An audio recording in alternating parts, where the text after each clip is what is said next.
శ్రోతలకి నమస్కారం. భాస్కర శతకంలోని తర్వాత పద్యం.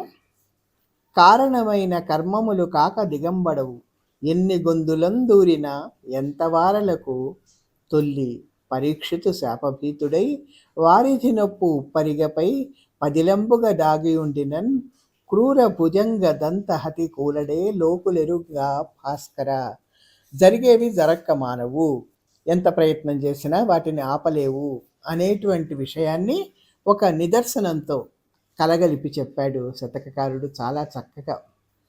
శాప భయంతో సముద్రంలో మేడ కట్టుకొని జాగ్రత్తగా ఉండిన పరీక్షిత్తు పాము కాటుతే మరణించినట్టు కారణభూతాలైన కర్మాలు ఆవహిస్తాయే తప్ప, తప్పనిసరిగా జరుగుతాయే తప్ప, ఎన్ని ప్రయత్నాలు చేసినా జరగకుండా మానవు.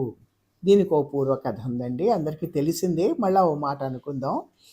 అర్జునుడి మనవడైన పరీక్షిత్తు వేటకెళ్ళి దాహంతో శమీకుడి ఆశ్రమంకి వెళ్తాడు. సమాధిలో ఉన్న ఆ ముని ఎంత పలకరించినా పలకపోయే వాటికి గర్వంతో పలకలేదని ఆ పరీక్షిత్ మహారాజు చచ్చిన పాముని అతడి మెడలో వేసెళ్తాడు. ఆ తర్వాత ఆ ముని కొడుకు శృంగి వచ్చి తన తండ్రిని అట్లా అవమానించినటువంటి ఆ రాజు తక్షకుడు అనే పాము యొక్క కాటు వల్ల 7 దినాల్లో మరణిస్తాడని శాపనిచ్చాడు. శమీకుడు సమాధి నుంచి లేచి కుమారుని శాపం విని వాడిని మందలించి రాజునికి ఆ విషయాన్ని చెప్పి పంపించాడు.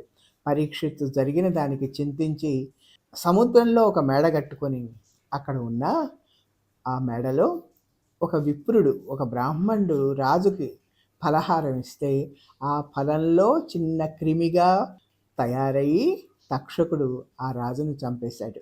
అంటే జరిగేది జరక్క మానదు, మనం ఎన్ని ప్రయత్నాలు చేసినా ఎన్ని అడ్డుపడినా అది సంభవమే అవుతుంది అని చెప్తున్నాడు.